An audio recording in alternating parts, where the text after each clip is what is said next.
Are you working for the man? Do you guys have a boss? Are you an employee? But you want to be an employee, which is totally okay. And so what we're going to talk about in this video is actually how to get wealthy as an employee. Now, full disclosure, this video was inspired by a newspaper article I read today. I believe it was in the Toronto Star, or was it a few days ago? And I thought I would talk about it because it was really, really interesting what some employees do in order to become a millionaire when they're older. Now, see, the thing is here, most millionaires either have some sort of investment or side business or business are business owners in some sort of way. And so this article tackled how to actually become a millionaire if you work as an employee for your entire life. How would you do it? So anyways, this they studied a few thousand actually. I think it was like 1,000 people or a few hundred people. This was in Toronto, so full perspective for everything. So here's what they found. I've talked about this before. This one before was actually save/invest 25%, about 20, it's 20 to 25%, 25% of your income. This is massive. So this is what, seriously, it's like the millionaire next door thing. The average employee essentially saves like 3% of their money. The average like middle-aged employee, so the average employee is anyone aged like 20 to 65, right? The average middle-aged employee, so ages we're talking like 40 and up, 40 to 65, they save about 10% of their income for retirement. What do you think the millionaires do? It's 25%. So if you're making 40 grand a year, 10 grand a year you cannot touch. You put it in investments and you don't see it again for 40 years. It forces you to live in a more frugal way. So if you want to become wealthy as an employee, that's something you're going to have to do. Now, 40 grand a year, let's see, 10K. Yeah, that actually works out. If you invest $10,000 per year for 40 years, your portfolio at a 6% growth rate, I think I did the math on this already, should be somewhere around $1 to $2 million. So that's a way for you to become a millionaire. 25% of your income. You can become a millionaire on a 40K a year income. You can. You just have to live as frugal as possible. So we're going to move on to number 2 here. Number 2 is, so how much time? How long do you think it takes for the average employee to become a millionaire? From the time they work to the time they actually hit the 6 figures number? Or is it 7 figures number? Sorry, 6 figures. 7 figures number. I was like, oh, that's 6 zeros. No, 7 figures. It takes on average 32 years. So they start working at 20 years old, they'll be a millionaire by the time they're about 52. Roughly speaking. And that's fairly true. If you just base it off the investment strategy we got here, by the time you're 65, your portfolio should be about $1.5 million.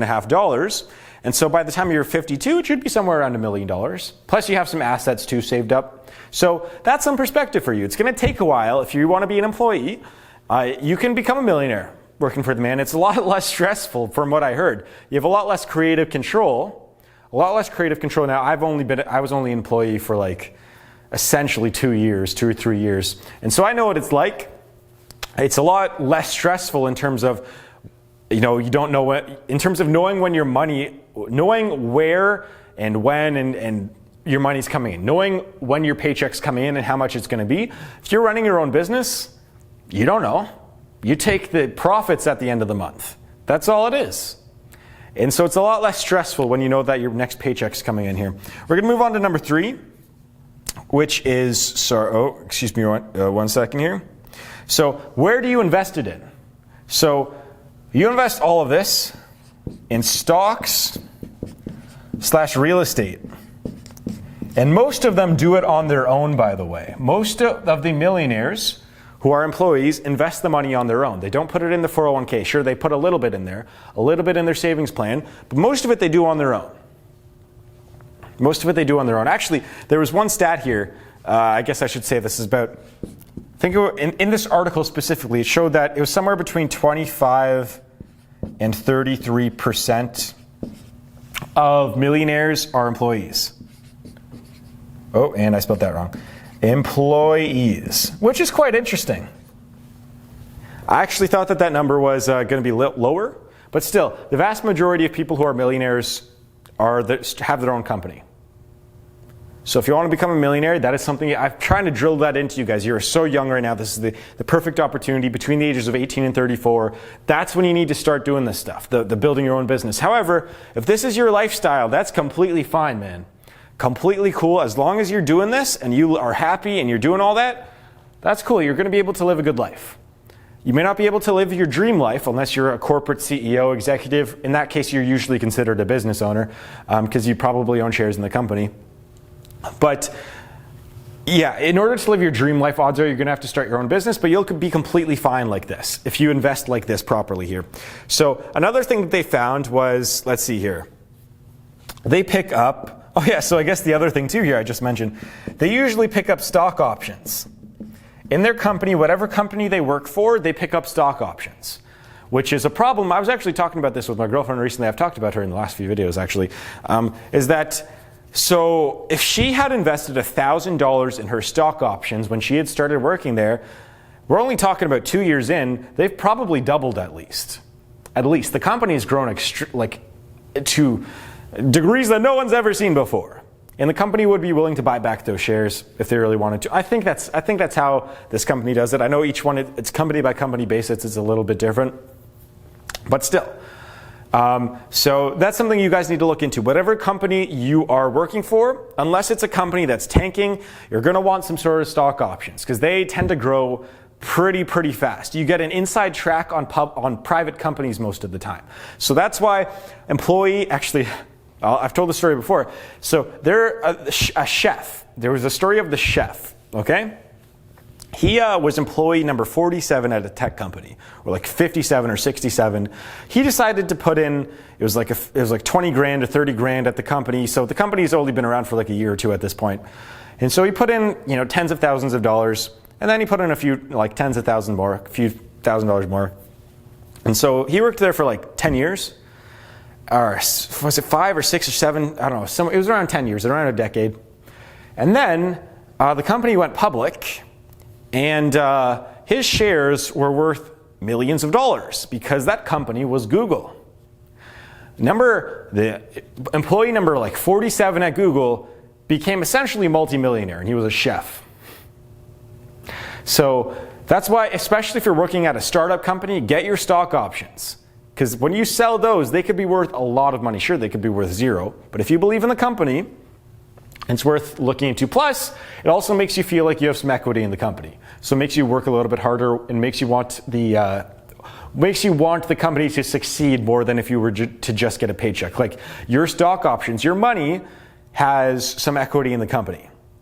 And so you want the company to do well, so your value goes up in the company. Your equity, your value in the company goes up.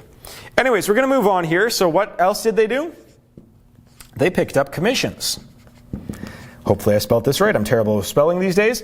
Commissions. I always talk about this with you guys. You know what the number one way to get rich as an employee is? Attach yourself to the revenue. Become a salesperson, even if it's on the side.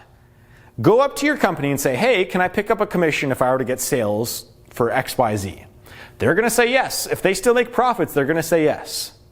So sales commissions, whether they're 1% or 5% or 10%, that could add up substantially towards your income. So, I mean, we're talking here, I know some people started out in like an arts division and then they were selling stuff on the side.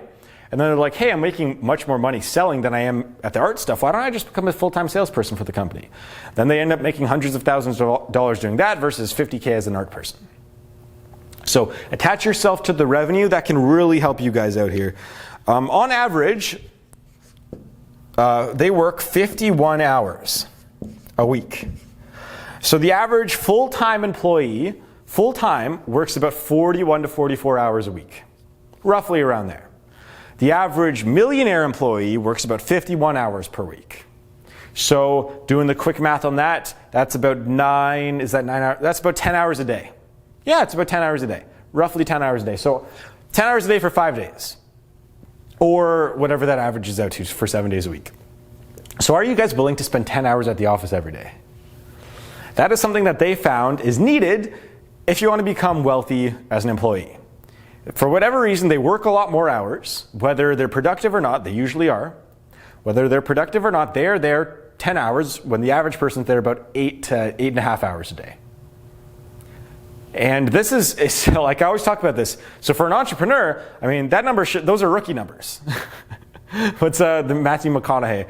Oh my God, what's the Wolf of Wall Street thing, guys? It's the oh yeah, he's talking about he's talking about, masturbating and stuff. Those are rookie numbers in this bracket. That's what it was, right? Okay, so we're gonna move on from that. But 51 hours, those are rookie numbers for entrepreneurs. For employees, that's probably a lot. For entrepreneurs, that's rookie numbers. Gary Vee would be really pissed at you if you're only working 51 hours a week. Actually, how much hours do I work a week? See, 10, I'm probably around 80 to 90. 80 to 90, let's see, 10 hours a day, about 10, 12. I'd say I work roughly, in terms of actively in office doing stuff that directly connects to my business, we're talking probably 70 hours a week. Roughly 70 hours a week. And then we're talking maybe 10 to 20 hours a week, maybe a little bit more of passive work. So stuff we're talking about, reading books, listening to podcasts, news, whatever it may be, trying to get some new ideas, researching stuff on the internet, and so on. So that's some perspective for you guys. Long hours are really important. We're going to move on here to, oh yeah, people in power. So for whatever reason, again, millionaire employees tend to make themselves really good friends or tight with the people in power. So if you're an employee at your company and you're employee number 56, if you want to become a millionaire, odds are you're going to have to be tight with the CFO, the CEO, CMO, all the chief executives out there that make all the big decisions. Maybe the venture capitalists. You can make yourself tight with that person too. But make yourself tight with the people who are essentially on the board of your company or own part of the company or make the big decisions. There's a big correlation between that and your wealth into the future for whatever reason. All right, so I was thinking about you can just be the son of the father who owns the company. Those people are douchebags most of the time. So we're gonna move on to here. I don't know if I have enough room here, so I'll probably just say these out loud actually here. So we're gonna move on to number 9 here, which is they take on additional responsibility. So they take on additional responsibility in terms of when their work is done, they want to do other stuff. Or if you're an art person, you want to go and give a shot at marketing or sales or design work, whatever it may be. You want to take on additional responsibility because you want to be important to the company. You want to make yourself vital to the company. And that's really big. That's something I talked about in the Wealth Accelerator actually, is that you want to make yourself really valuable so that you cannot be fired. If you're doing 2 people's jobs, then you're actually I think I talk about that a lot. The reason why I was able to get my corporate job is because I could do the jobs with 2 people. So it's a lot cheaper for the employer to hire me when I was 17 versus keeping on the 2 30-year-olds out there.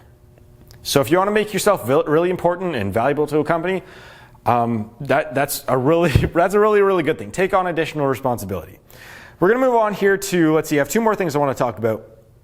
So big thing, controlled emotions. This is something that a lot of people don't have. When things go bad, it's a big correlation between how well you are able to do when things go bad and how well you're able to tolerate that and your success. If you can tolerate bad things and use it as motivation, you're going to be super successful. If you have something bad happen to you, your family, your friends, whatever, and you get really sad and depressed, you're not going to be successful. Bad things happen all the time. Even if you're an employee, entrepreneur, whatever it may be. They happen all the time. What if one day your boss yells at you because you didn't do your thing right? Are you going to be like, oh, screw him, I'm not going to do my work anymore. I'm not going to, it's going to affect your work. Maybe I'm going to do this. You're going to hate your company. You're going to hate waking up every morning. It's going to be stressful. You're not going to be able to sleep. Meanwhile, if your boss yells at you, if you take the reaction of, all right, well, he's really mad. What can I do to help him out kind of thing? Maybe I ask him about it. Maybe I ask him, he's really pissed at me. What can I do to improve? What can I do to make this up? Get on his side again, whatever it may be. If it's a rightful yelling, if it's not, then a whole different story.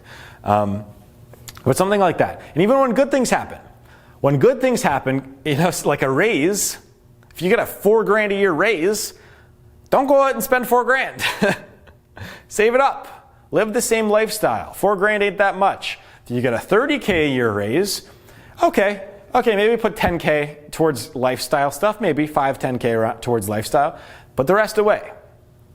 So how well you tolerate good and bad things happening to you, there's a big correlation between that and you being a successful employee. Now the last thing I want to talk about is another personality thing. There is a giant correlation between how positively you talk about your peers in the company and how successful you are as a person. Is it causation? Is it correlation? I don't really know. Is it you're happy because you're successful, or are you successful because you're happy? All we know is that there is a correlation. There is one. We don't know if it's a causation, but so, for example, there's two types of people. Like there's the employee where, I don't know, when they go home from the day, all they do is rip on their employees and their bosses or their partners, or they go home to their wives or husbands or whatever, and they'll just complain about what a horrible day it was. Oh, my client sucks. Oh, Janice didn't do her work today. Oh, my boss yelled at me for no reason. So there's those types of people, and I've met a few of them. I dated one of them. And then there's the other kinds of people where they go home from work and they were like, you know what, we got a lot of work done today. Yeah, sure, it was a bad day. Some people weren't happy, but you know what, we were productive today. I was productive today. We got a lot of work done, and you know what, the company's going to do even better tomorrow, kind of thing. Or like, hey, Janice, didn't do a lot of her work today, but you know what, she made this really funny joke, and it was awesome.